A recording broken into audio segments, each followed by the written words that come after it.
Oke, selamat siang Bapak Ibu sekalian. Semangat main, semangat pagi. Kita nyuruh anak semangat, tapi kan sendiri nggak semangat. Gimana? Ayo Bapak Ibu sama-sama semangat pagi.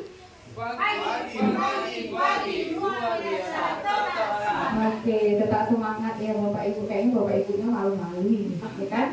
Nah, terima kasih Bapak Ibu buat meluangkan waktunya bagi saya untuk mendefinisikan tentang budaya positif. Nah, ini adalah salah satu dari tugas saya sebagai calon guru penggerak angkatan 9, yaitu diseminasi itu artinya menyebarkan informasi terkait dengan budaya positif yang sudah saya pelajari dalam pendidikan guru penggerak. Oke, next. Nah, ada pertanyaan yang ingin saya ajukan kepada Bapak Ibu sekalian. Pertanyaan pertama, Bapak Ibu setuju atau tidak setuju jika hukuman dapat mendisiplinkan anak? Setuju atau tidak Bapak Ibu? Setuju. Oke, pertanyaan kedua, pemberian hukuman dengan hal positif seperti membaca atau membersihkan halaman sekolah dapat meningkatkan disiplin anak. Setuju atau tidak? Setuju. Yang ketiga, memberi penghargaan dapat meningkatkan motivasi belajar anak. Setuju? Setuju. Ada yang tidak setuju kan? Oke, semuanya setuju. Kita lihat jawabannya nanti. Oke, kita mulai ke materi yang pertama, itu disiplin positif dan nilai-nilai kebajikan universal. Ya. Apa itu makna disiplin? Disiplin itu berasal dari bahasa Latin, artinya belajar, disiplina. Nah, makna asal dari kata ini berkonotasi dengan disiplin diri dari murid-murid Socrates dan Plato. Disiplin diri membuat orang menggali potensinya menuju sebuah tujuan apa yang dihargai. Namun, dalam budaya kita, makna disiplin sudah berubah menjadi sesuatu yang dilakukan seseorang pada orang lain untuk mendapatkan kepatuhan. Kecenderungan umum adalah menghubungkan kata disiplin dengan ketidaknyamanan, bukan dengan apa yang kita hargai atau pencapaian suatu tujuan mulia. Apa itu disiplin positif? Iya, suatu pendekatan untuk menerapkan disiplin dari dalam diri anak tanpa hukuman ataupun hadiah. Nah, ternyata memberi hukuman dan hadiah itu sesuatu yang bertentangan dengan disiplin positif, Bapak Ibu. Nah, nanti kita bahas lebih lanjut. Kita lihat nilai-nilai kebajikan universal. Nah, nilai-nilai kebajikan ini adalah sifat-sifat positif manusia yang merupakan tujuan mulia yang ingin dicapai setiap individu. Nah, kalau nilai-nilai kebajikan ini sekarang di Indonesia kita kenal dengan istilah profil pelajar Pancasila. Ada 6 dimensi ya. Yang pertama apa Bapak Ibu? Beriman, bertakwa kepada Tuhan yang Maha Esa dan berakhlak mulia. Yang kedua, mandiri. Yang ketiga, bernalar kritis. Yang keempat, berkebinekaan global. Yang kelima, bergotong royong. Dan yang keenam, kreatif. Saya rasa kalau Bapak Ibu yang sudah menerapkan kurikulum merdeka seharusnya ini sudah dihafal, ya kan? Oke, lanjut Bu Ida. Kita masuk ke teori motivasi, hukuman dan penghargaan serta restitusi. Ini akan menjawab pertanyaan di awal tadi Bapak Ibu. Oke. Nah, teori motivasi. Ada 3 motivasi orang untuk melakukan sesuatu. Bukan hanya kepada anak, kita juga melakukan sesuatu pasti ada motivasinya, ya kan? Yang pertama, untuk menghindari ketidaknyamanan atau hukuman. Ini merupakan motivasi eksternal, berarti motivasi yang berasal dari luar. Yang kedua, untuk mendapatkan imbalan dari orang lain. Nah, ini juga termasuk motivasi eksternal. Yang ketiga, untuk menghargai diri sendiri. Nah, inilah yang ingin kita tanamkan dalam disiplin positif, karena ini merupakan motivasi internal dari dalam diri seseorang. Ya, kita kaitkan disiplin positif dengan pendidikan filosofis Ki Hajar Dewantara. Nah, menurut Bapak Ki Hajar Dewantara, merdeka itu artinya tidak hanya terlepas dari perintah, tapi kita juga cakap dalam memerintah diri sendiri.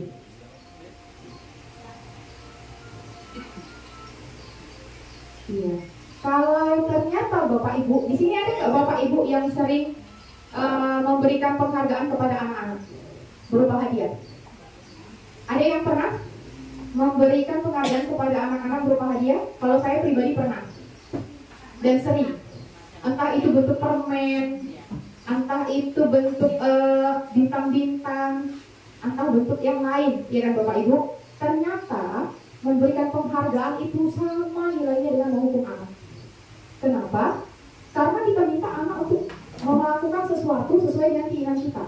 Jadi dia motivasinya, oh aku kerjakan yang disuruh guruku, tujuannya biar aku dapat sesuatu dari guruku. Itu dia. Jadi nilainya itu sama dengan penghukuman ternyata Bapak Ibu. Nah, kenapa memberi penghargaan itu tidak efektif di sekolah? Yang pertama, karena pemberian penghargaan itu berpengaruh jangka pendek dan jangka panjang. Yang kedua, penghargaan itu termasuk juga menghukum. Yang ketiga, penghargaan itu mengurangi ketepatan, tidak efektif, merusak hubungan, menurunkan kualitas anak, mematikan kreativitasnya, serta mengurangi motivasi intimidasi. Artinya seperti ini Bapak Ibu. Kalau merusak hubungan, kita kasih sama yang juara hadiah, ya kan? Otomatis kawannya ada yang cemburu. Soalnya si kawan ini gara-gara dia juara sendiri, gitu kan? Jadi merusak hubungan si A dan si B. Kemudian mematikan kreativitas. Artinya sebenarnya si anak itu bisa berkembang lebih maju lagi. Tapi karena kita membatasi, kerjakan ini, kamu dapat hadiah, ya kan? Sebenarnya dia bisa lebih dari itu dilakukan Bapak Ibu. Tapi karena kita sudah membatasi, dia harus melakukan ini baru dapat hadiah. Jadi dia cuma melakukan itu aja. Kreativitasnya terhenti sampai di situ. Itu dia maksudnya. Next, Bu Ida. Ya, jadi kalau misalkan memberikan hukuman nggak bisa, itu tidak efektif. Memberikan penghargaan juga tidak efektif. Jadi efektif apa? Ternyata yang efektif adalah memberikan apresiasi. Apa beda apresiasi dengan penghargaan? Kalau apresiasi artinya pengakuan, Bapak Ibu. Pengakuan kita terhadap anak atau seseorang terhadap kompetensinya. Jadi kita mengapresiasi bukan harus memberikan hadiah. Kita bisa mengapresiasi dalam hal-hal kecil seperti menyatakan, oh ternyata si Bu Rosendi tulisannya bagus dan rapi sekali ya, mantap Bu Rosendi. Nah itu sudah termasuk salah satu contoh dari apresiasi. Nah apresiasi ini bisa kita beri pengakuan secara khusus. Secara khusus artinya kita khususkan anak-anak Bapak Ibu. Misalkan kita kan punya siswa nih, kalau siswa saya 24 satu kelas. Mereka punya beragam karakter.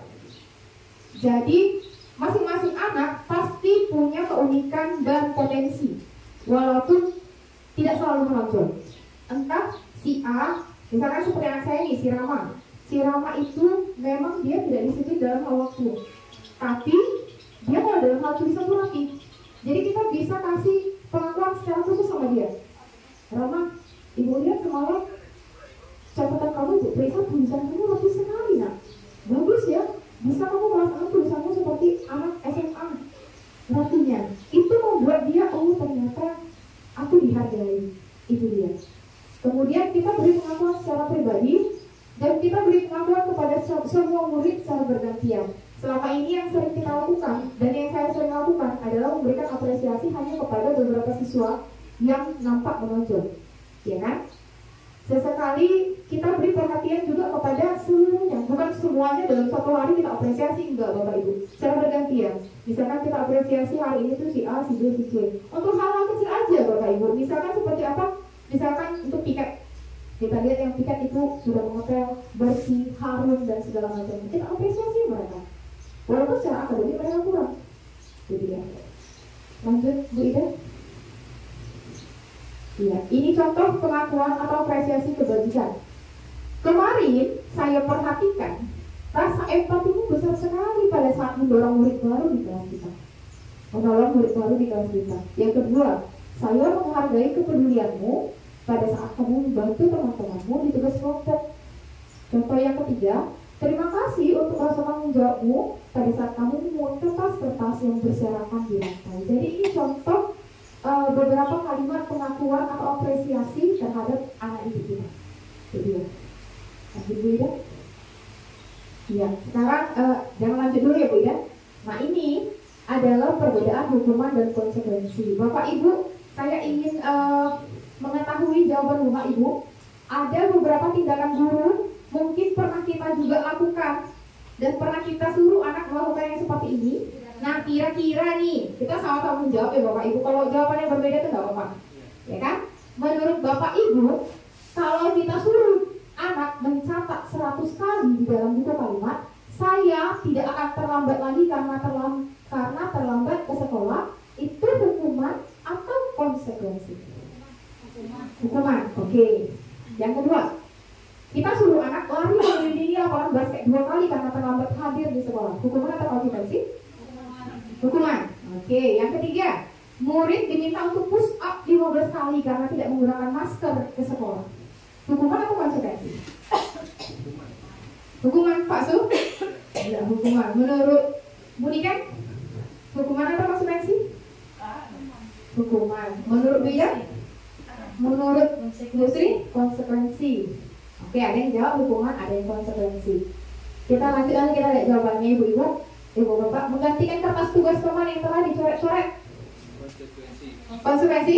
Sepakat konsekuensi? Oke. Membersihkan tumpahan air di meja tulis karena tersenggol pada saat belajar. Konsekuensi. Selanjutnya, murid disuruh untuk tidak mengenakan sepatu seharian di sekolah karena tidak mengenakan sepatu hitam. Hukuman. Oke. Lari mengelilingi lapangan basket 2 kali karena terlambat 10 menit untuk pelajaran PJOK. Hukuman. Semuanya menjawab hukuman? Oke, kita lihat jawabannya Bu Ida. Oke, ini deh jawabannya. Ternyata tindakan 1, 2, 3 dan 6 itu merupakan hukuman. Sisanya adalah konsekuensi. Jadi kita bisa cross-check jawaban kita ya Bapak Ibu. Tadi Bapak Ibu mengatakan menggantikan kertas yang telah dicoret-coret konsekuensi, oke, mantap. Membersihkan tumpahan air juga konsekuensi. Nah, yang terakhir ini tadi kita katakan ini adalah hukuman. Kenapa ini tidak dimasukkan ke dalam hukuman kira-kira? Karena Iya benar Bu Heni. Tepuk tangan Bu Heni. Karena konsepnya ini adalah pelajaran PJOK. Kecuali yang juga di sini lari mengelilingi lapangan basket 2 kali karena terlambat 10 menit untuk pelajaran IPS. Iya kan? Baru termasuk hukuman. Ini kan PJOK di pelajarannya. Jadi masuk adalah konsekuensi. Jadi apa bedanya hukuman dengan konsekuensi? Kita lihat selanjutnya. Ini dia. Nah, kalau hukuman itu sesuatu harus dilakukan, gak boleh enggak, ya kan? Kemudian kalau konsekuensi itu ya harus terjadi. Kemudian hukuman itu biasanya membuat anak itu sakit, Bapak Ibu, secara fisik maupun secara mental. Kalau kita kasih hukuman. Kalau konsekuensi, anak itu paling merasa tidak kawan aja. Kemudian akibat dari hukuman, anak itu malah makin gak disiplin. Mungkin Bapak Ibu udah merasakan, semakin sering kita menghukum anak, paling dia karena takut diulang lagi, iya kan? Kalau konsekuensi, anak diajarkan untuk menghargai disiplin. Kalau hukuman, dia mendorong anak untuk menyakiti diri sendiri, sedangkan konsekuensi mendorong anak agar menyesuaikan dirinya. Hukuman itu konsep diri yang buruk, konsekuensi itu konsep diri yang baik. Nah, dalam hukuman, anak belajar untuk menyembunyikan kesalahan karena takut. Jadi dia suka bohong jadi. Kalau konsekuensi, anak belajar untuk mematuhi peraturan. Nah, hukuman itu membuat anak merasa marah, merasa bersalah, dipermalukan, dan merasa tidak dihargai. Sedangkan kalau konsekuensi, anak jadi kehilangan hak, dibuat tidak nyaman, dan diasingkan untuk sementara. Ya. Apa itu restitusi? Restitusi adalah proses menciptakan kondisi bagi murid untuk memperbaiki kesalahan mereka, sehingga mereka bisa kembali pada kelompok mereka dengan karakter yang lebih kuat. Restitusi itu prosesnya kolaboratif, mengajarkan murid untuk mencari solusi atas permasalahan yang sudah ada. Next, Bu Ida. Nah, perbedaan hukuman, konsekuensi, dan restitusi. Kita tadi berbicara tentang disiplin positif ya Bapak Ibu. Di situ hukuman pada saat ini, hukuman identitasnya gagal. Jadi memberikan hukuman otomatis cara kita mendisiplinkan anak itu gagal. Tapi kalau kita masih memberikan konsekuensi atau restitusi, identitasnya sukses. Artinya disiplin positif yang kita terapkan itu sukses. Tapi mana yang lebih baik antara konsekuensi dan restitusi?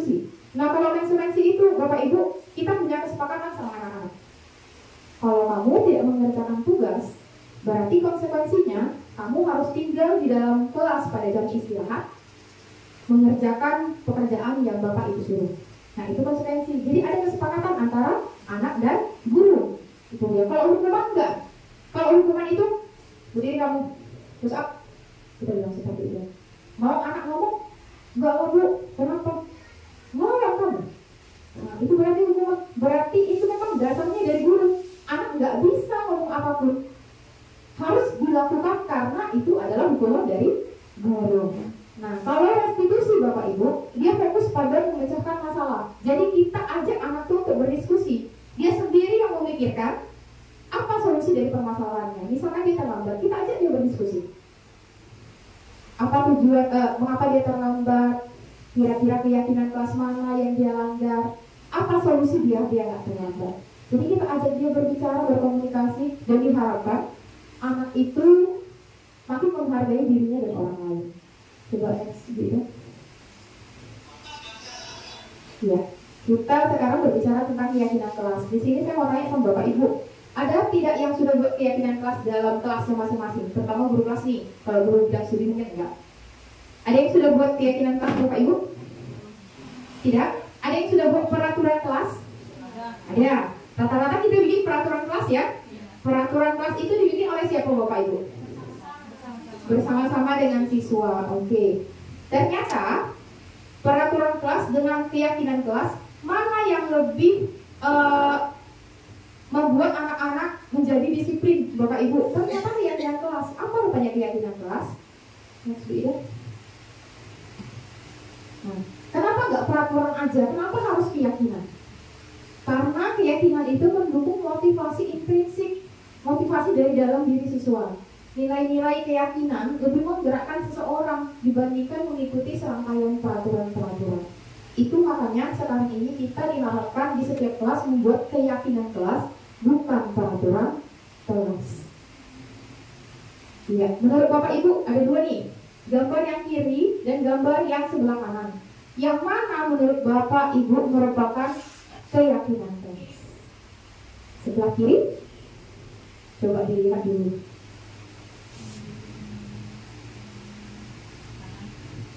Ada yang jawab kanan, Bu Lili kanan katanya.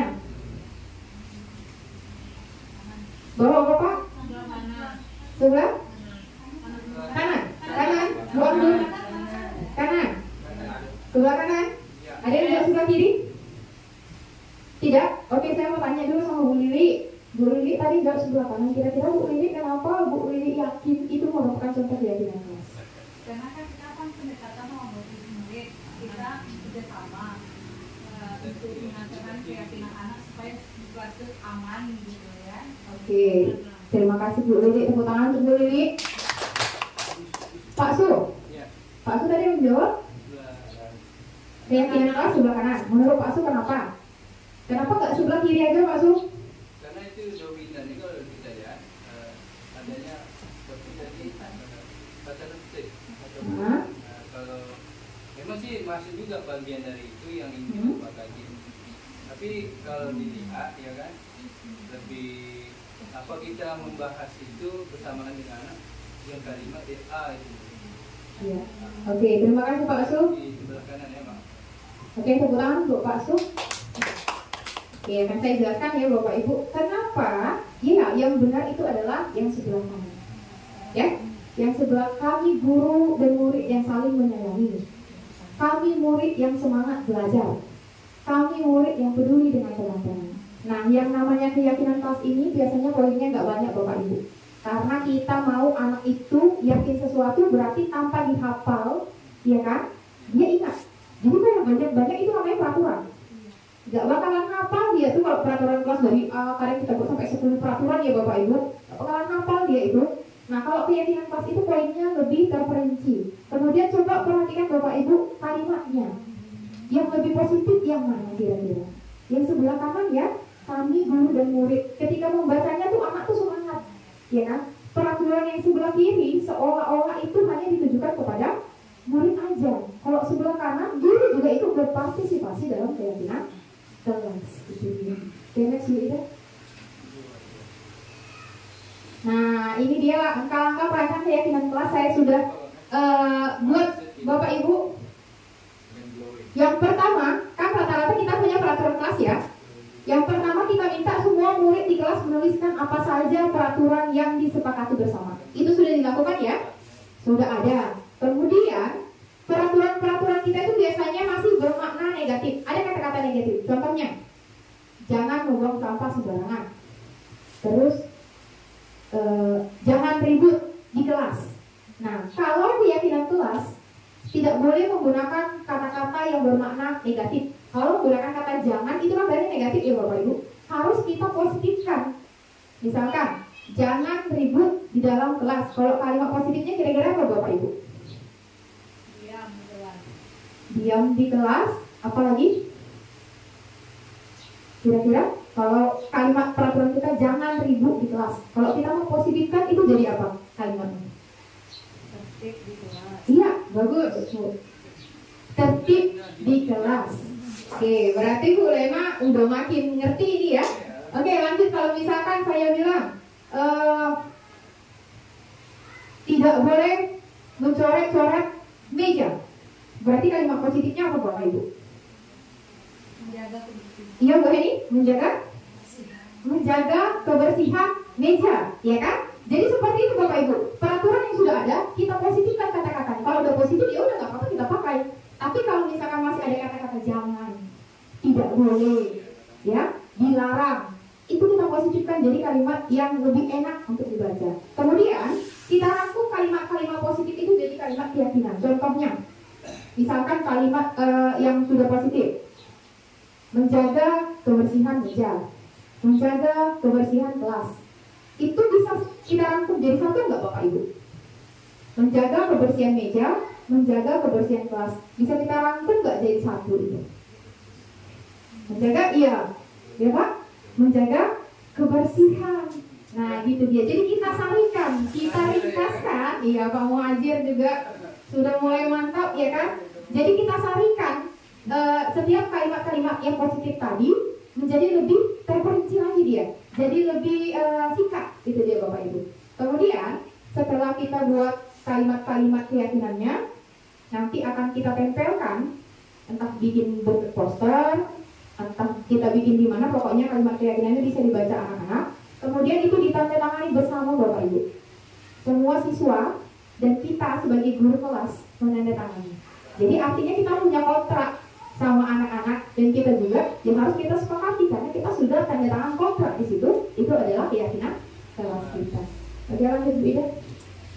Ya, sekarang menurut Bapak Ibu, ini ada peraturan nih. Yang pertama, selalu kembalikan buku ke tempatnya. Kira-kira keyakinan kelas mana lain? Keyakinan kelas berarti ada tanggung jawab, disiplin, komitmen, kebersihan, keamanan, ketertiban, terus kesehatan. Kira-kira ini masuk ke dalam yang mana keyakinan kelasnya kalau kita bikin jadi keyakinan kelas? Selalu kembalikan buku ke tempatnya. Tanggung jawab, oke, bagus. Lanjut, dilarang mengganggu orang lain. Keyakinan kelas yang mana lain? Menghormati bisa Bapak Ibu? Iya, menghormati ya. Hadir di sekolah 15 menit sebelum pembelajaran dimulai. Disiplin. Dilarang melakukan kekerasan.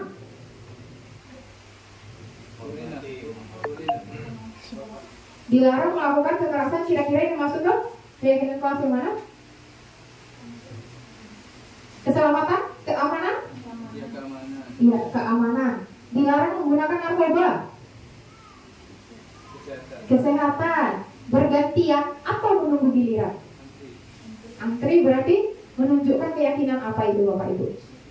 Disiplin. Oke, kita lihat nanti jawabannya. Gunakan masker.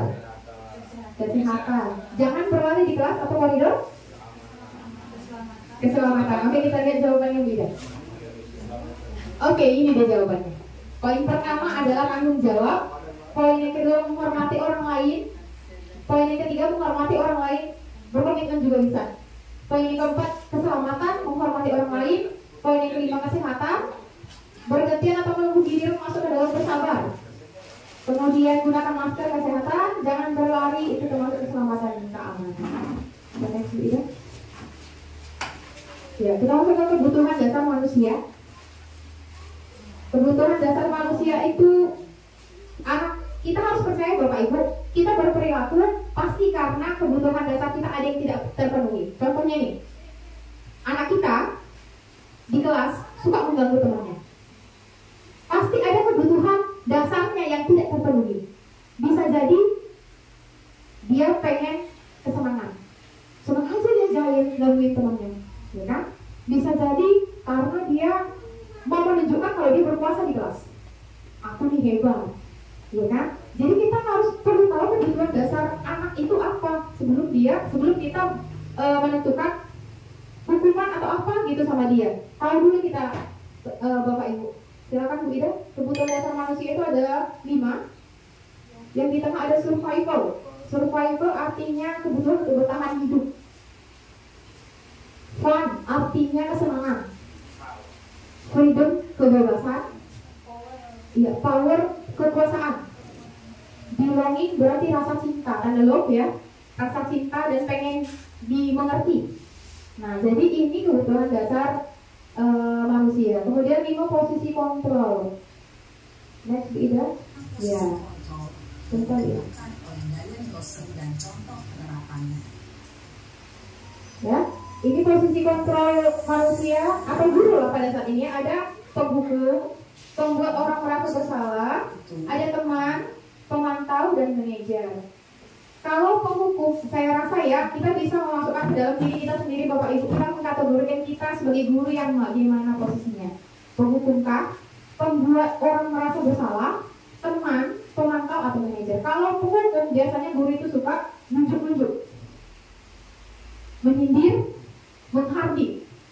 Kalau pembuat rasa bersalah biasanya guru itu suka ceramah, suka bilang, Bapak kecewa lah lihat kamu nak, Ibu kecewa lah lihat kamu. Itu dia. Kalau teman, biasanya guru itu suka mencari alasan untuk muridnya. Kalau pemantau, biasanya kita suka menghitung atau mengukur. Contohnya seperti ini Bapak Ibu. Ibu lihat udah berapa kali lah kamu ini terlambat ya. Coba hitung beberapa kali. Nah, itu biasanya kategori orang yang pemantau itu. Kalau manajer, ini adalah tipikal guru yang paling baik. Manajer artinya dia mampu mengajukan pertanyaan-pertanyaan tanpa membuat anak itu merasa terintimidasi atau tertekan. Nah, kalau kita bisa lihat ya Bapak Ibu, penghukum dan pembuat orang merasa bersalah, 2 tipikal guru seperti ini, dia biasanya masuk ke dalam identitas gagal. Artinya, motivasi anak ketika berhadapan dengan guru seperti ini adalah untuk menghindari hukuman. Yang diharapkan motivasinya adalah menghargai diri sendiri. Itu ada pada guru dengan tipe manajer. Kalau guru dengan tipe teman dan pemantau, itu biasanya anak-anak merasa tergantung sama guru itu. Karena apa? Guru itu biasanya suka kasih sesuatu atau sering jadi teman curhat. Nah, itu tipikal guru yang menjadi teman atau pemantau. Coba next. Kita lihat ya Bapak Ibu, ini ada videonya. Seperti apa contohnya? Nanti Bapak Ibu bisa melihat sendiri gambaran 5 posisi kontrol tersebut. Salam bahagia Ibu dan Bapak guru hebat. Dalam penerapan disiplin positif restitusi, salah satu program yang dikembangkan adalah 5 posisi kontrol. 5 posisi kontrol dalam restitusi adalah proses perjalanan seorang pendidik agar dapat mengenali dirinya. Pada video kali ini, kita akan membahas tentang 5 posisi kontrol yang dikembangkan oleh Diane Gosser dan contoh penerapannya.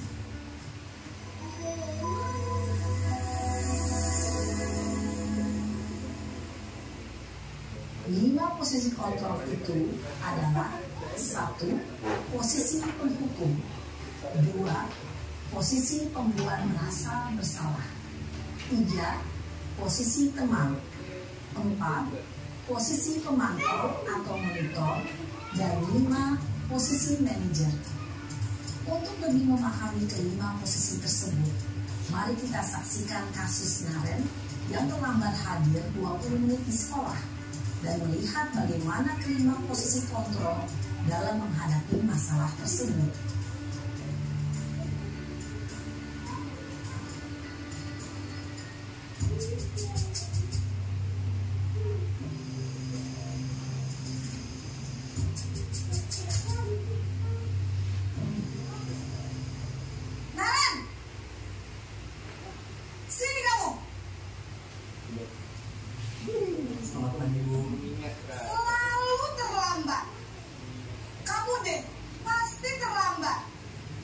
Maaf Bu, saya... Apa? Apa coba? Alasan kamu apa lagi? Kapan sih kamu tidak terlambat? Malas sekali ya kamu jadi anak. Saya... Dasar pemalas. Gak kapok-kapok sih kamu. Sudah berapa kali terlambat? Sana, kamu keliling lapangan basket 2 kali. Kenapa saya harus keliling lapangan basket Bu? Kenapa?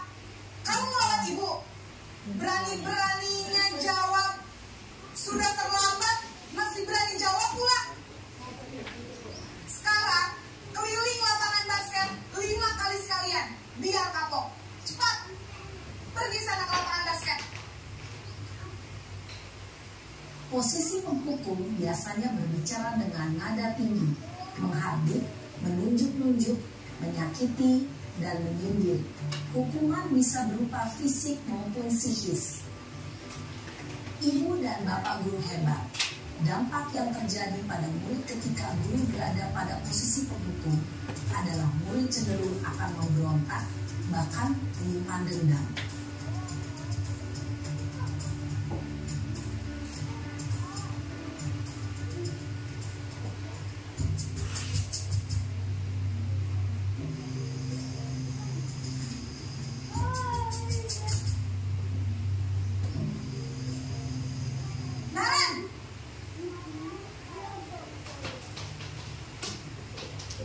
Selamat pagi Bu. Naren, kamu kenapa terlambat lagi, nak? Ya Tuhan, Naren, kamu senang ya bikin ibu susah ya? Kalau kamu terlambat lagi, nanti ibu yang ditegur bapak kepala sekolah, nak. Disangka ibu tidak bisa membina kamu. Duh, gimana ini? Maaf Bu. Duh, Gusti Naren, kamu suka ya kalau ibu ditegur bapak kepala sekolah? Terus, sekarang ibu harus tulis apa ini di buku absen? Ini kamu sudah sering terlambat loh. Ibu harus apa coba? Maaf Bu. Maaf sekali. Ya sudah, lain kali jangan bikin ibu susah lagi ya nak ya. Ibu tidak akan kuat lagi kalau kamu gini terus. Bisa jantungan kalau ibu ditegur bapak kepala sekolah. Sana cepat ke kelas. Maaf ya Bu. Maaf sekali. Baik, Bu Lili. Posisi pembuat rasa bersalah berbicara dengan nada tenang, cenderung lembut. Namun kata-kata yang diutarakan membuat murid merasa menjadi orang yang gagal, memandang buruk dirinya sendiri, merasa tidak berharga, dan tidak sanggup membahagiakan orang lain. Ketika guru mengambil posisi pembuat rasa bersalah, murid akan menganggap dirinya yang bersalah dan ia akan menyimpan emosi negatif tersebut di dalam dirinya.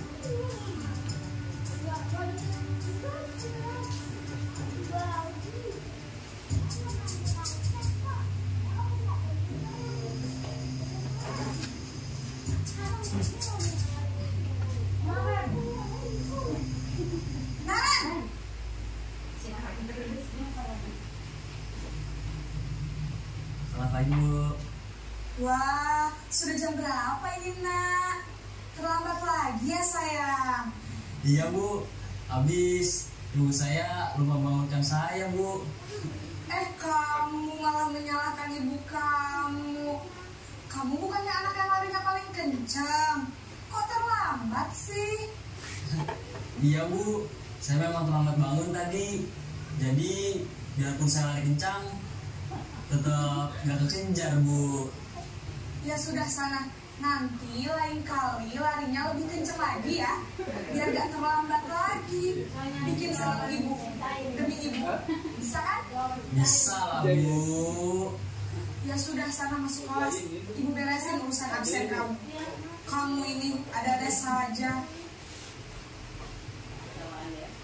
Dalam posisi teman, guru berbicara dengan nada suara ramah, akrab, cenderung bersenda gurau untuk menjaga suasana tetap santai.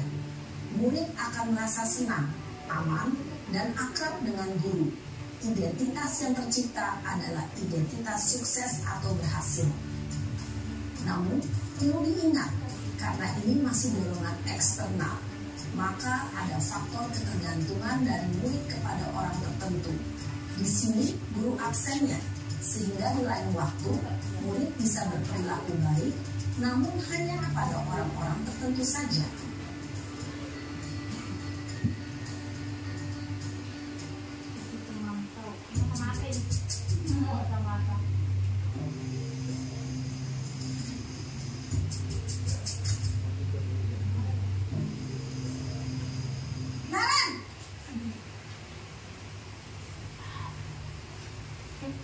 Selamat pagi Bu.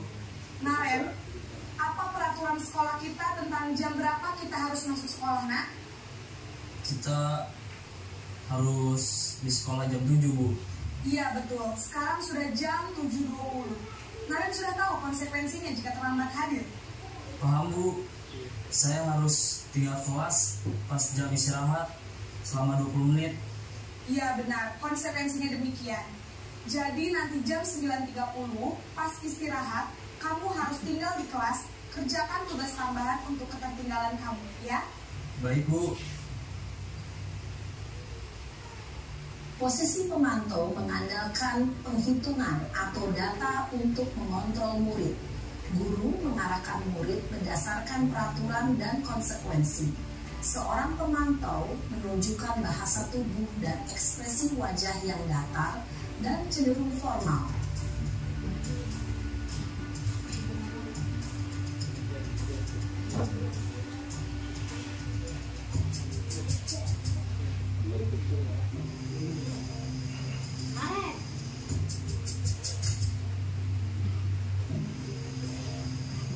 Naren!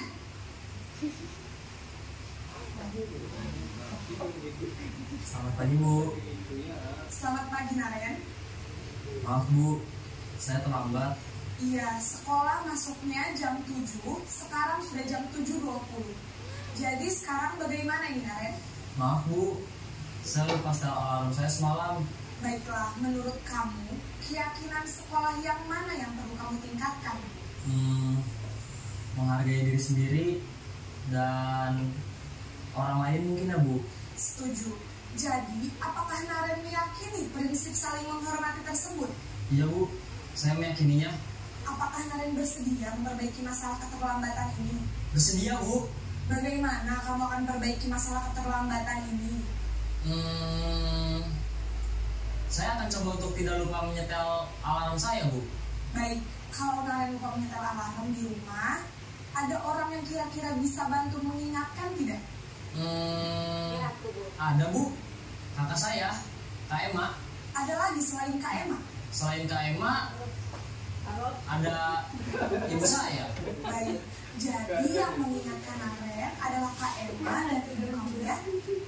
Kira-kira akan mulai setel alarm kapan nih, Naren? Setelah pulang sekolah, akan segera saya lakukan. Baik, jadi Naren akan setel alarm untuk bangun besok pagi dan akan diingatkan oleh kakak dan ibunda Naren ya. Ada lagi yang mungkin perlu dilakukan, Naren, agar tidak terlambat bangun lagi? Tidak ada Bu. Baik, Naren, terima kasih untuk kerjasama kamu. Sekarang kamu perlu kembali ke kelas untuk belajar. Baik Bu, terima kasih. Posisi manajer adalah posisi kontrol yang disarankan untuk membimbing murid memiliki sikap disiplin yang positif, yaitu murid yang mandiri, bertanggung jawab, dan dapat memecahkan masalah. Tujuan dari posisi ini adalah agar murid dapat berefleksi atas tindakannya. Guru akan dengan terus memberikan pertanyaan-pertanyaan bermakna, sehingga membuat murid dapat belajar dari kesalahannya dan mencari sebuah solusi untuk menyelesaikannya. Ibu dan bapak guru hebat, setelah mengamati adegan kelima posisi kontrol tadi, kira-kira posisi mana yang paling ideal? Posisi mana yang dapat Itu dia Bapak Ibu, 5 posisi kontrol dengan contohnya. Saya rasa sudah cukup jelas ya. Berarti posisi kontrol, kita tanyakan kepada diri kita sendiri, kira-kira posisi kontrol mana yang sering kita lakukan, Bapak Ibu? Kalau saya pribadi, sebagai penghukum saya sudah pernah, pembuat rasa bersalah juga pernah, sebagai teman juga pernah, pemantau juga pernah. manajer belum pernah saya terapkan. Tapi yang diharapkan dalam pendidikan kita ini adalah posisi kontrol guru sebagai manajer. Itu yang paling baik. Tadi sudah kita lihat ya Bapak Ibu, bagaimana posisi kontrol manajer mampu membimbing anak, mendisiplinkan anak tanpa menunjuk-nunjuk, tanpa kita kasih hukuman. Justru anak itu yang memberikan solusi atas permasalahannya. Kita hanya menggali pertanyaan, memberikan pertanyaan terus kepada dia, menuntut dia untuk mendapatkan jawaban atau solusi. Oke, next dulu Ibu. Ya, kalau misalkan pernyataannya seperti ini Bapak Ibu, saya kecewa sekali dengan kamu. Ini kira-kira posisi kontrol yang mana ya Pak? Penghukum, pembuat rasa bersalah, pembuat rasa bersalah. Kamu tidak pernah benar melakukannya. Penghukum, ayolah lakukan demi ibu bapak. Teman, oke teman. Apakah kamu mau mendapatkan stiker bintang hari ini? Kira-kira posisi yang mana itu? Pemantau, oke kata Bu Sri, pemantau. Bagaimana kamu bisa menyelesaikan masalah ini? Posisi apa ini Bapak Ibu? Manajer, kata Bu Lili. Kamu selalu yang paling terakhir. Posisi apa ini? Pemantau, kata Bu Sri. Oke, next Bu Ida, kita lihat jawabannya. Nah, yang pertama itu membuat orang merasa bersalah, yang kedua penghukum, yang ketiga teman, yang keempat pemantau, yang kelima manajer, yang keenam itu terakhir adalah posisi penghukum. Ya, kita masuk ke poin terakhir Bapak Ibu tentang segitiga restitusi. Nah, ini dia segitiga restitusi ini. Kalau kita memposisikan diri sebagai seorang guru dengan posisi manajer, kita menggali pertanyaan pada anak dengan bantuan segitiga restitusi. Nah, segitiga restitusi itu ada 3 tahapan Bapak Ibu. Yang pertama, kita menstabilkan identitas dulu dengan menggunakan kata-kata. Setiap orang pasti pernah melakukan kesalahan. Kamu bukan satu-satunya yang pernah melakukan ini. Jadi tujuannya anak itu nggak merasa kalau harga dirinya itu rendah ketika melakukan kesalahan. Jadi, yang kedua, setelah identitasnya sudah stabil, kita validasi kebutuhannya dengan beberapa pertanyaan. Contohnya seperti, kamu tentu punya alasan mengapa melakukan itu. Ada nggak cara yang lebih efektif untuk mendapatkan apa yang kamu butuhkan? Saya rasa ini, poin yang ini sering kita tanyakan kepada anak. Ya, berarti secara tidak langsung kita sudah melakukan yang namanya segitiga restitusi, tapi tidak lengkap. Kemudian yang terakhir kita akan menanyakan keyakinan. Kita tanyakan nilai-nilai apa yang telah kita sepakati, dan kita tanyakan kepada siswa, kamu ingin menjadi orang yang seperti apa? Gitu ya. Ibu Ida. Nah, menstabilkan identitas ini akan membuat anak merasa gagal. Akan membuat anak yang merasa gagal karena berbuat salah menjadi positif terhadap dirinya. Next, Bu Ida. Nah, jika dalam tahapan validasi kebutuhan, ini akan membantu murid mengenali kebutuhan dasar yang dipenuhi itu apa. Misalkan dia memang butuhnya kesenangan, kepuasan, atau dia pengen diperhatikan. Itu dia tujuan memvalidasi kebutuhan. Yang terakhir kita akan menanyakan keyakinan. Nah, tujuan dari menanyakan keyakinan ini adalah untuk melihat kesalahannya itu kita hubungkan dengan norma-norma sosial dan nilai-nilai yang mendasari manusia berinteraksi dengan orang lain. Untuk lebih jelasnya, kita akan lihat contoh video. Contoh video penerapan segitiga restitusi dalam posisi kontrol manager.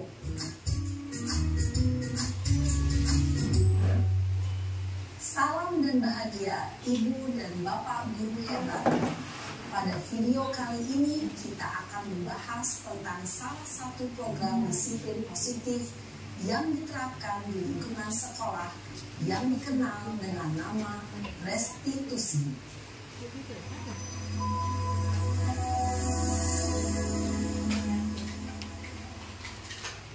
Restitusi dikembangkan oleh pakar pendidikan Diane Blossom, berlandaskan pada teori kontrol Dr. William Gleason. Segitiga restitusi adalah suatu proses dialog yang dijalankan oleh guru atau orang tua agar dapat menghasilkan murid yang mandiri dan bertanggung jawab. Pada saat guru di posisi manajer, aspek yang dikembangkan pada murid adalah motivasi intrinsik, sehingga penanaman nilai-nilai kebajikan dapat tumbuh dan berkembang menjadi suatu kebiasaan positif yang akhirnya membentuk karakter murid. Proses dialog ini terdiri dari 3 langkah yang digambarkan pada ketiga sisi pada segitiga restitusi. Sisi pertama adalah menstabilkan identitas. Sisi yang kedua adalah validasi tindakan yang salah. Dan sisi yang ketiga adalah menanyakan keyakinan. Ibu dan Bapak guru, berikut ini akan ditunjukkan bagaimana seorang guru berada dalam posisi manajer menggunakan penerapan segitiga restitusi. Ya, ini contohnya ya Bapak Ibu.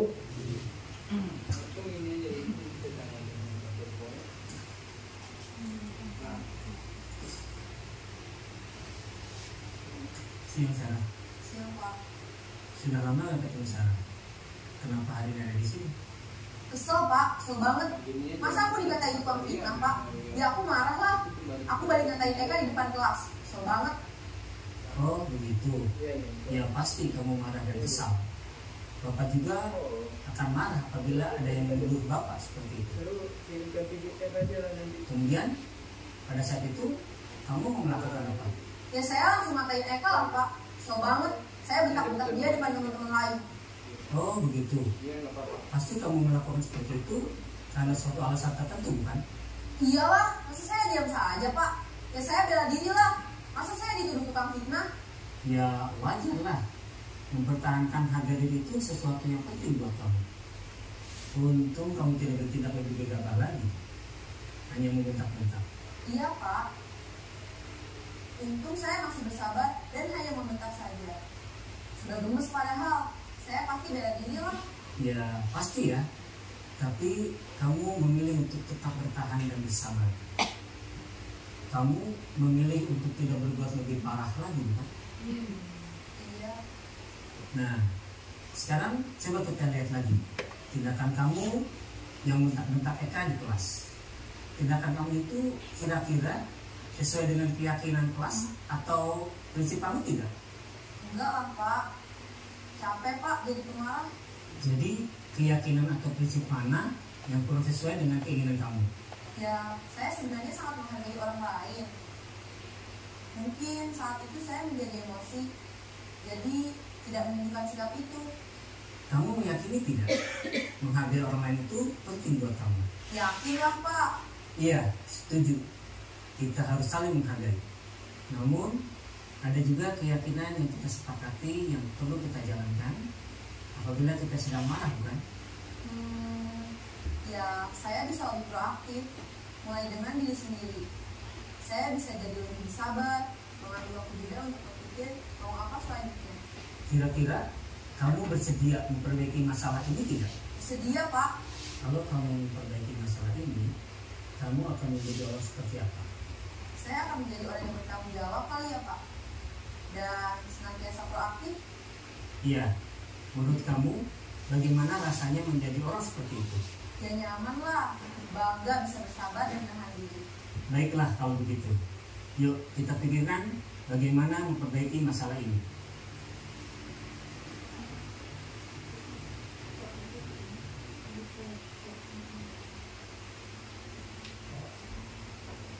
Oke, itu dia Bapak Ibu. Sebelum kita tutup, saya mau tanya sama Bapak Ibu, adakah kebermanfaatan dari pertemuan kita kali ini? Ada ya Bapak Ibu? Paling enggak, memang ketika saya sudah mulai menerapkan segitiga restitusi ini Bapak Ibu, enggak mudah.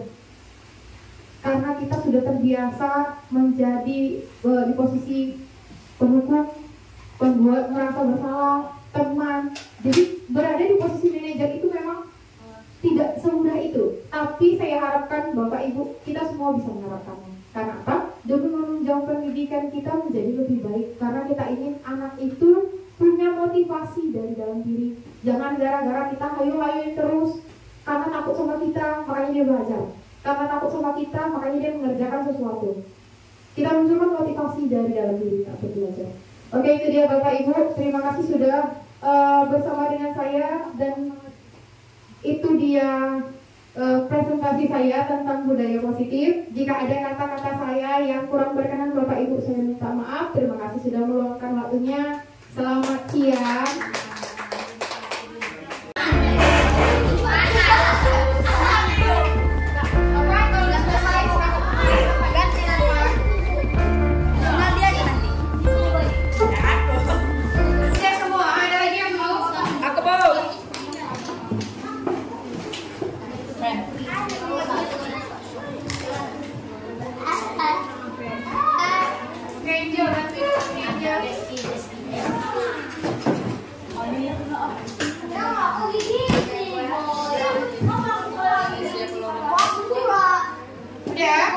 Terima kasih sudah menuliskan semua peraturan yang menurut kalian perlu kita lakukan dalam kelas. Kita akan, Ibu minta bantuan si Angel untuk membacakan apa saja peraturan yang dibuat teman satu-satu Angel setiap kertas.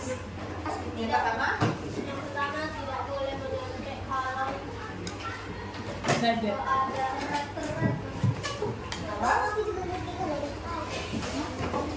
kalau ketahuan nyontek lompat bodoh 10 kali. Bodoh. Siapa itu? Bergerak jatuh ke jalan. Kalau ini nyontek. Ada enggak mau juga ya? temannya berbicara di sini kan. Kalau temannya berbicara, apa yang harus kalian lakukan? Dengar. Saya kalian disuruh ganti membacakan, biar si Angel nggak sampai kamu juga perlu membacakan boy itu kan. Gitu kamu Angel sekarang yang boy.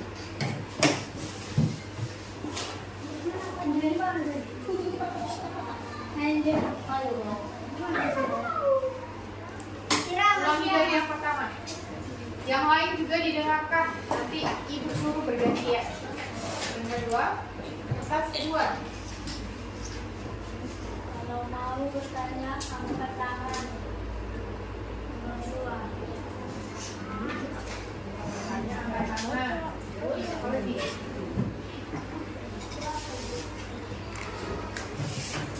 Kalau tidak mengerjakan PR, dipanggil orang tua. Mak, buat kali. Mengerjakan PR. Jemaah Hah? didengarkan. Ya, jika guru menjelaskan, harus mendengarkan. Ya kalau sama, nggak apa-apa. Menjelaskan harus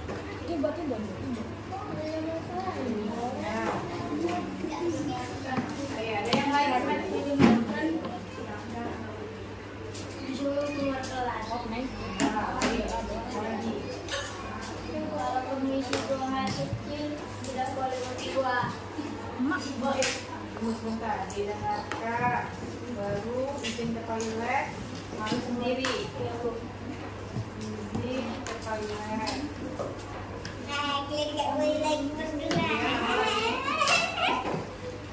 Tidak boleh makan di kelas. Ya, tidak boleh makan di kelas. Oke, stop sampai di situ. Boy, terima kasih Boy. Lanjut tulis.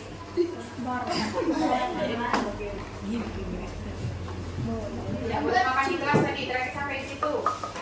Ada 2 itu, Bu. Ya. Bawaan itu lagi. Sampai di sini. Nah. Apa lagi? Kalau mau keluar harus izin.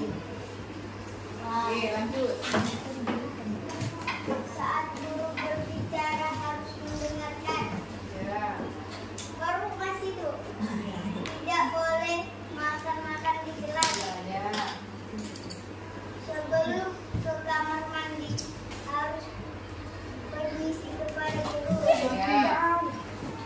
Tidak menyebut nama orang tua. Oke, tidak menyebut nama orang tua. Tidak boleh makan di kelas.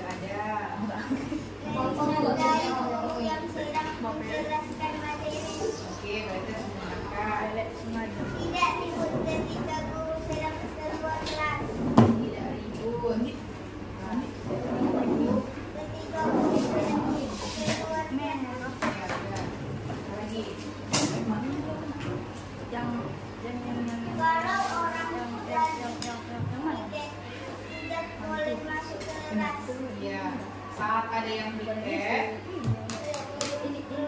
teman tidak boleh keluar masuk kelas. Oke, lanjut. Tidak boleh berantem. Berbantah. Tidak boleh mengejek nama orang tua. Tidak ada. Kalau mau keluar harus menunjukkan kepada guru. Ada. Tidak ribut di kelas. Ada.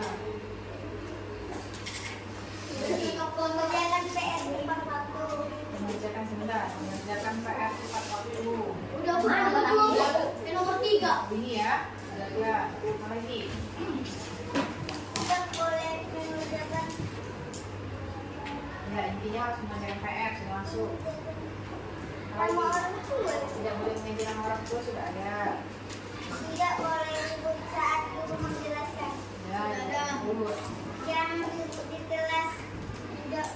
Tidak boleh makan di dalam kelas. Tidak ada. Tidak boleh main di dalam kelas. Tidak boleh bermain di dalam kelas. Belum ada ya? Belum.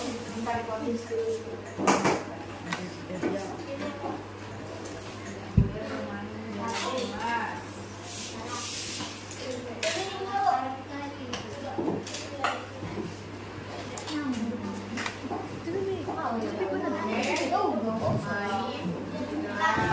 di dalam kelas. Tidak boleh bermain di dalam kelas. Jangan memberi. Jangan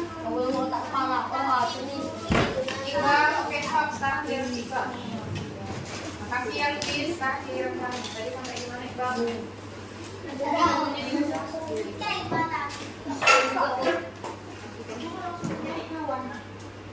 Kamu aja dulu urus sendiri. Baru urusin kamu.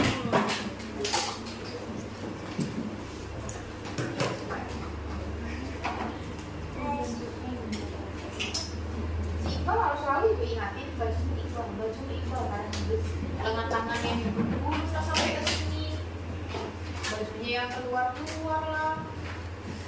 Udah Iqbal, yuk lanjut sekarang sampai di mana tadi Lukis? Kakak yang mana tadi? Ini? Yang penting itu, Bu. Ini? Ya, Bu. Ya, tidak boleh bermain dalam kelas sudah, tidak boleh berbicara. Ini belum tadi, tidak boleh berbicara. Tidak boleh berbicara saat ibu sedang berbicara. Boleh berbicara saat teman saat guru menjelaskan. Ada nggak? Udah nggak? Udah, Bu. Udah ini ya. Udah masuk apa lagi itu? Yang lain lagi ya? Yang belum? Mengerjakan PR tepat waktu. Ada. Tidak ribut saat guru menjelaskan. Ada. Tidak di kelas mengerjakan tugas. Tidak mengerjakan Tidak. PR di kelas. Udah jauh. Ya apa ini? Tahu, Bu. Foto dulu dari situ Farah. Jangan nampak sendal ibu yang cantik ya. Tidak boleh apa lagi? Tahu aku, Bu. Mengerjakan PR tepat waktu, tidak ikut saat guru menjelaskan, tidak di kelas kecuali guru saat keluar istirahat. Oh berarti saat istirahat sudah saya tidak boleh di dalam kelas. Saat istirahat harus berada di luar. Apa lagi nak? Tidak boleh buang air kecil. Tidak boleh berdua. Ya, izin ke toilet harus sendiri udah. Apa Kalau lagi? ada PR tidak boleh dihukum. Kalau ada PR nggak boleh dihukum kan? Anjay. Oke lanjut. Ini sekarang. Tidak boleh makan di dalam kelas. Ya. Tidak boleh makan di dalam kelas. Ya. Tidak boleh berbicara sebelum guru belum selesai berbicara. Ya. Kalau mau ke toilet izin. Oke sudah. Tidak boleh membuli teman. Tidak boleh membuli teman. Oke bagus. Tidak boleh Membuli teman. teman. Harus saling terbuka. Saling terbuka. Tidak boleh memfitnah teman. Tidak boleh memfitnah. Lagi. Nggak boleh makan di kelas. Nggak boleh main di dalam kelas. Ya. Nggak boleh ribut ketika guru menjelaskan. Oke, ini terakhir. Tidak boleh berbicara sebelum guru belum selesai berbicara. Udah ada nggak itu? Tidak boleh. Tidak boleh cakap kotor. Tidak boleh cakap kotor, ada nggak kita tuh? Belum ada. Tidak boleh cakap kotor. Lagi Nas? Tidak boleh makan di kelas. Ya. Oke, terima kasih Mbak. Tidak boleh ngeletak kamar, Bu. Oke. Lah, dari kamu tulis itu. Boleh. Ya, perhatikan dari semua yang sudah kita tempelkan, ya, ternyata diringkas jadi 17. Coba bacakan dari sana Otma, dari mulai poin pertama. Peraturan kelas 1. Tidak boleh kontek. 2. Jika bertanya angkat tangan. 3. Harus mengerjakan PR. 4. Jika belum menjelaskan harus didengarkan. 5. Izin ke toilet. 6. Tidak boleh makan di kelas. Jika keluar harus izin. 8. Tidak menyebut nama orang tua. 9. Tidak ribut. 10. Saat piket teman tidak boleh keluar masuk. Oke, gantian Penny dari mulai 11. 11. Tidak boleh bertengkar. 12. Tidak boleh bermain di kelas.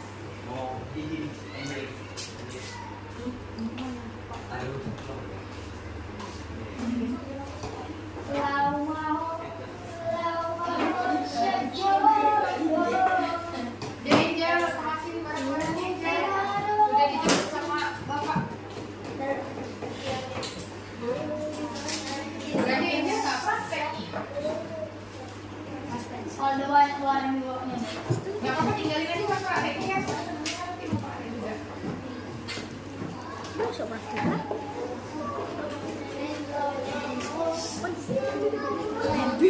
Ini mau buat dia kamu pakai yang ini.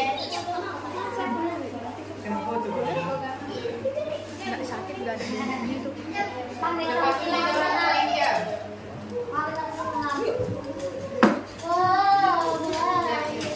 Ya, lanjut. Penny.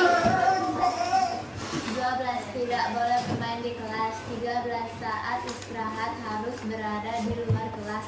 14. Tidak boleh membuli teman. 15. Saling terbuka. 16. Tidak boleh memfitnah teman. 17. Tidak boleh cakap kotor. Ya. Nah, itu peraturan kita mau kita ganti semuanya menjadi kalimat positif. Mau deh, berapa lagi ada? Ini kalau diucapkan Ini juga ada pasalnya. Oke, udah. Ya, jangan bilang nggak ada otak. Ini menurut dia loh, kan ibu nggak salahin.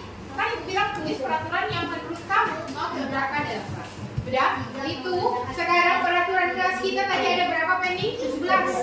Nah, peraturan kelas itu kita buat menjadi kalimat yang positif. Kalimat positif berarti menggunakan kata tidak kita hilangkan, kita ganti dengan kalimat yang lebih baik. Contohnya, yang pertama tidak boleh mencontek. Itu kan kalimat negatif ya. Ada kata-kata tidaknya. Jangan, tidak, itu kalimat negatif. Nah, kita ubah jadi kalimat positif. Kalau tidak boleh mencontek, biar lebih positif bahasanya apa? Tidak boleh mencontek. Boleh mencontek. Boleh mencontek. Berarti artinya itu juga beda. Maksud itu artinya sama, tapi menjadi kalimat yang lebih enak didengar. Boleh, Bu. Boleh. Apa? Boleh mencontek.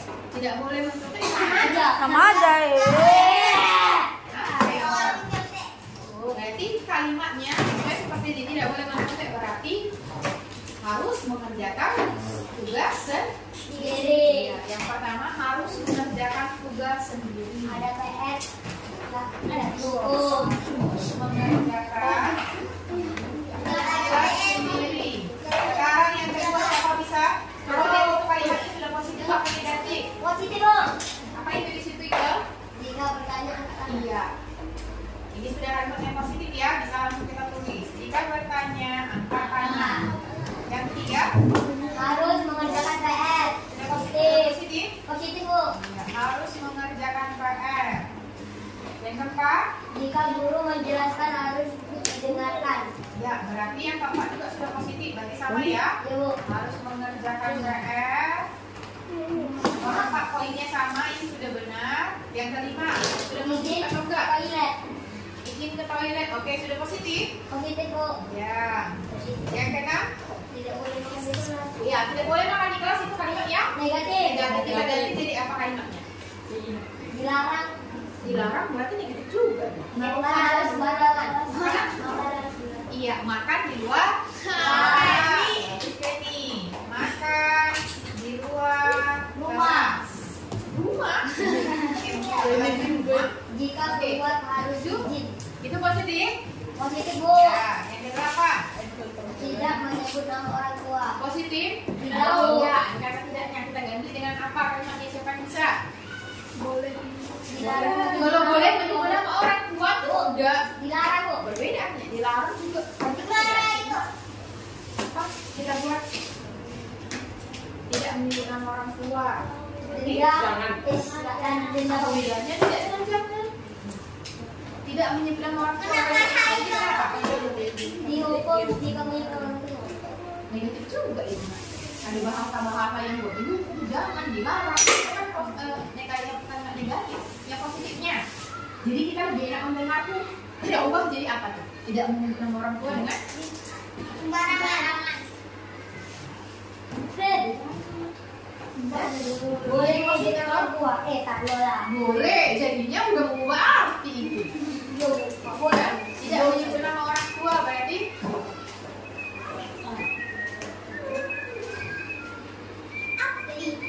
apa? Kita buat jadi kalimat positifnya kira-kira apa nih? Ayo, semuanya makan ya. Iya.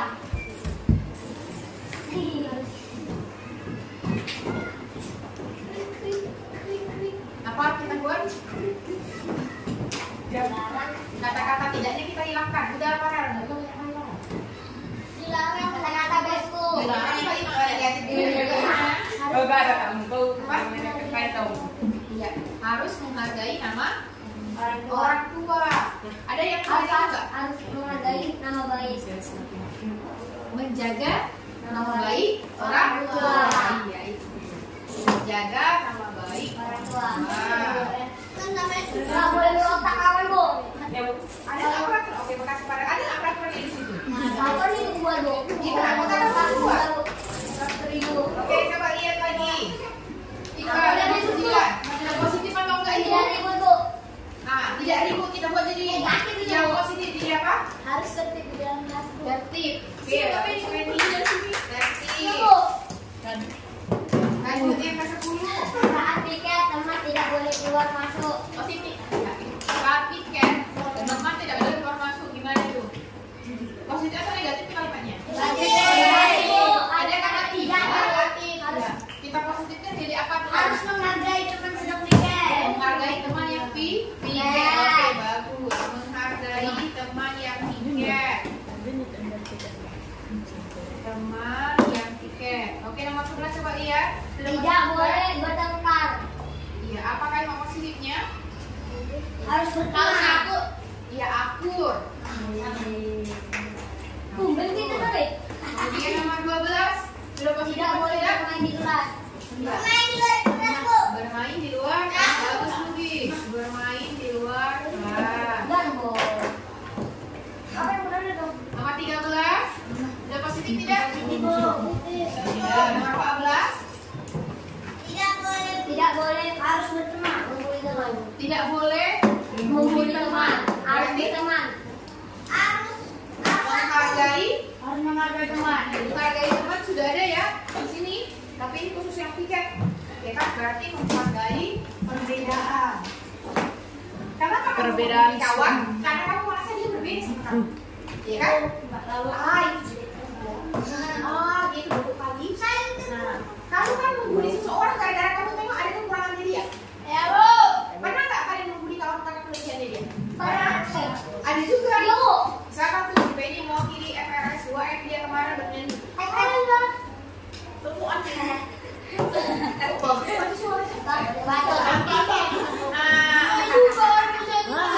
itu tindakan pembulian nggak? Oh iya. Berarti dia mengelabui, ya kan? Berarti Apa dari bahasanya buat menghargai kemudian nomor 15 begini. Nomor 15 sudah positif nggak? Ya. Ini sekarang saling terbuka terbuka dalam masalah apa? Karena ada juga rahasia yang belum boleh kita bukakan sama orang lain. Ada. Misalkan nih, si Rahma ada masalah keluarganya, dia nggak mau cerita sama si Boy, nggak boleh dibahas si Boy. Apa masalah? Kenapa kok kayak gitu? Cerita kau, awas ya. Nggak boleh, iya kan? Oke, berarti saling terbuka kalimat positif. Yang ke-16 tidak boleh. Tidak boleh memfitnah, berarti kita buat jadi kalimat positifnya apa ini? Tidak boleh tuduh-nuduh. Tidak boleh, ada tidak juga yang positif negatif. Oh iya, tidak boleh. Tidak boleh memfitnah, berarti menghargai juga ya. Pertama sudah kita masukkan berarti menghargai teman juga ya nak. Menghargai. Oh, tidak boleh memfitnah. Memfitnah itu berarti kan tidak jujur. Iya, Bu. Berarti kita Tidak juga boleh mencuri. Tidak boleh mencuri barang kawan. harus jujur. Tidak boleh cekuk palsu. Yang ke-17 apa? Tidak boleh Bahasanya kita ganti jadi yang positif ya. Berkata sopan. Oke, ini dia peraturan kita dalam bahasa yang lebih positif, kan? Dimulai dari harus mengerjakan tugas sendiri dan sampai ke 17. Sekarang Ibu mau kita bikin yang 17 ini jadi keyakinan kelas kita jadi lebih singkat lagi. Ini banyak sekali yang jadi peraturan. Ya karena kita mau bikin intinya adalah keyakinan kelas ada Gabriel. Keyakinan itu apa? Keyakinan itu adalah sesuatu yang kamu percayai. Nilai-nilai keyakinan kamu. Contohnya apa, Bu? Satu. Kedisiplinan, kejujuran, kebersihan, kesopanan, ya kan? Saling menghormati, apa lagi nak? Keamanan. Nah, dari semua poin-poin ini, yang pertama dia masuk ke dalam nilai keyakinan yang mana nak? Dari yang kita sebutkan tadi, ini masuk ke dalam nilai keyakinan yang mana? Yang pertama, harus mengerjakan tugas sendiri. Itu termasuk menghormati diri sendiri, menghargai diri sendiri, atau gimana? Mandiri. Ya, mandiri. Bank mandiri. Kan bank mandiri ya.